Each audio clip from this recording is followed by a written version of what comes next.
और मेरा नाम मोहम्मद यूसुफ है और मैं यहाँ का रहने वाला हूँ इस बस्ती का। और कोई पौने तीन बजे तकरीबन ये डैमेज हुआ और बारिश बहुत बढ़ रही थी। जहाँ बादल फटा तो एक बहुत बड़ा आवाज़ हुई तो उससे हम सारे होशियार हो गए नींद से। और जब हम जागे तो एक तूफ़ान आ रहा था, ऊपर से एक शोर था ऐसा जंगल पूरे का जैसे एक जहाज़ चल रही है। तो देखा कि वहाँ से ऊपर से बह कर आ रहा था, पूरा जंगल ही उतारा है, लकड़ वगैरह जो थी वो आ रहा था, एक सैलाब की सूरत थी। तो मकानों के अंदर पानी घुस गया तो बड़ी मुश्किल से बच्चे वगैरह जो औरतें हैं उनको निकाला गया। माल मवेशी जो था वो गाँवखानों के अंदर ही बंद रहे।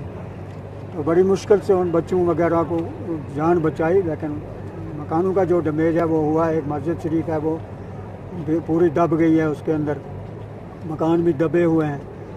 लेकिन फौरी तौर हम उस वक्त चले गए पीडीसी की, यहाँ से पावर कनाल जो आ रही है हमारी, तो हम उनके पास गए। हमने कहा कि ये इसका जो पानी का बहाव है, कनाल का पानी जो है वो कम किया जाए। लेकिन किसी ने कोऑपरेट नहीं किया हमारे साथ। हमने उसी टाइम एसडीएम साहब को भी फ़ोन किया, हमने उस टाइम एसओ साहब को भी फ़ोन किया। मेहरबानी फिर भी एसओ साहब किया कि वो 2 बजे रात उस टाइम पहुँचे हमारे पास, लेकिन और किसी ने हमारे साथ कोऑपरेट नहीं किया।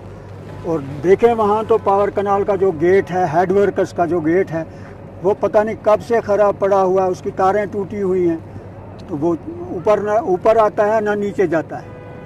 यहाँ से उससे थोड़ा आगे आकर एक स्कैप चैनल है, तो हमने कहा कि यहाँ से रेस्क्यू करो, इस पानी को नीचे चला जाए तो बस्ती बच जाए। जो ऊपर से पानी जंगल से आ रहा था वो भी नहर में गया, उसमें मलबा हो गया पूरा जमा।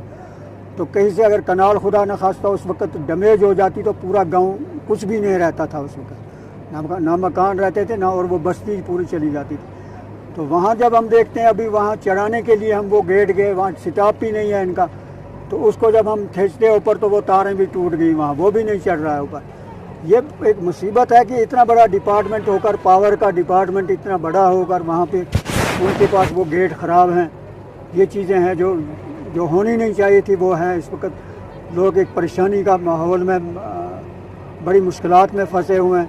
अब हम पूछते हैं इनसे कि ये पानी का करो, नहीं जी ये जनरेशन वालों का है, जनरेशन वालों को अब हम कहाँ ढूंढें, हमें पता नहीं है जनरेशन क्या हो या पीडीसी क्या है। तो कोई भी इसमें ये कोऑपरेट नहीं कर। बिल्कुल सर, वो जब देखा जाए वो मंज़र तो अल्लाह हाफ़िज़ है, उस वक्त तो बिल्कुल ऐसा एक मंज़र था कि जैसे एक क़यामत बर्पा हो चुकी है। आज ही वो दिन है शायद क़यामत का। एक बच्चों की चीख और पुकार, औरतों की चीख और पुकार, कोई किसी का सहारा नहीं। तो अपने अपने जहाँ पे किसी का वो दुपट्टा लटका हुआ था, किसी का दुपट्टा सर पे नहीं था, कोई बच्चा कहीं पे पड़ा हुआ था।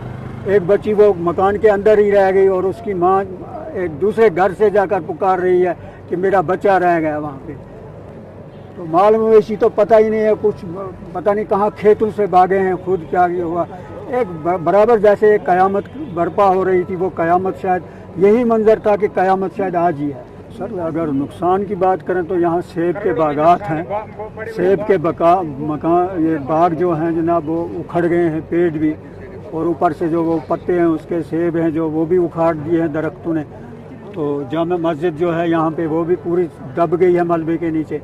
मकानों के अंदर जो मकान बने हैं, पक्के मकान बने हैं, उनके अंदर पानी भर गया है और पूरा मलबा से पानी भरा हुआ है। स्कूल 2 जो थे, मिडिल स्कूल एक है, यहाँ प्राइमरी स्कूल है, एक ऊपर बस्ती है, तो वो पूरे स्कूल 2 जो हैं वो डैमेज हो गए हैं। वहाँ ऊपर वाली स्कूल की जो फेंसिंग थी वो भी नहीं रही है। ये तो सुबह से पहुँचे सर, लेकिन रात को कोई नहीं पहुँचा। यहाँ सुबह से आए हैं लोग, सुबह से एसडीएम साहब आए हैं, हाँ रात को सिर्फ एसओ साहब कंगन से आए, तो उन्होंने यहाँ हौसला अफजाई लोगों की।